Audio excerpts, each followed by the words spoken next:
చెత్తనా కొడకలారా, Mahesh Kumar Goud PCC అధ్యక్షుడు, మంత్రులు మీ చిల్లర మాటలు.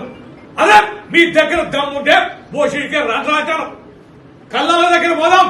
ఉమ్మడి వరంగల్ జిల్లాలో గాని యావత్ తెలంగాణలో గాని మీ ఎమ్మెల్యేలు, మీ మంత్రులు, మీ ఎమ్మెల్సీలు రండి కల్లాల దగ్గరికి, రైతుల దగ్గర రండి, మెప్పించండి, ఒప్పించండి.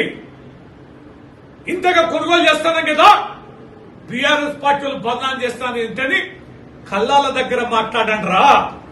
పిచ్చనా కొడుకులారా, రెండో మాటలు మాట్లాడు కదరా. ఇళ్లలో కూర్చొని, సెక్యూరిటీ మధ్యలో కూర్చొని, ప్రజాక్షేత్రంలో రైతుల సమక్షంలో వచ్చి మాట్లాడండి రా.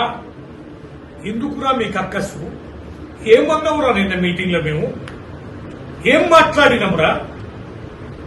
రైతు భరోసా సక్రమంగా ఇయ్యమన్నాం, కౌలుదారులకు ఇస్తామన్నారు, అవి ఇవ్వమన్నాం, వ్యవసాయ కార్మికులకు ఇస్తామన్నారు, అవి ఇవ్వమన్నాం, బోనస్ ఇవ్వమన్నాం, పంట నష్ట పరిహారం ఇవ్వమన్నాం, రైతు బీమా చేయమన్నాం, మొక్కజొన్న కొనమన్నాం, రుణమాఫీ చేయని రైతులకు రుణమాఫీ చేయమన్నాం, కాళేశ్వరం తొందరగా మేడిగడ్డ పూర్తి చేయండి రా, సాగునీరు ఇవ్వండి రా, తాగునీరు ఇవ్వండి రా అని అన్నాం.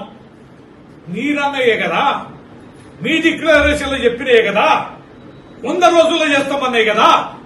2.5 ఏళ్లైనా ఉన్న వ్యవస్థని ఎందుకు భ్రష్టు పట్టిస్తున్నారు? ఎందుకు కుంగదీశారు? రైతు విధానాన్ని ఎందుకు డిస్టర్బ్ చేశారు? రైతులను మట్టెందుకు కొడుతున్నారు?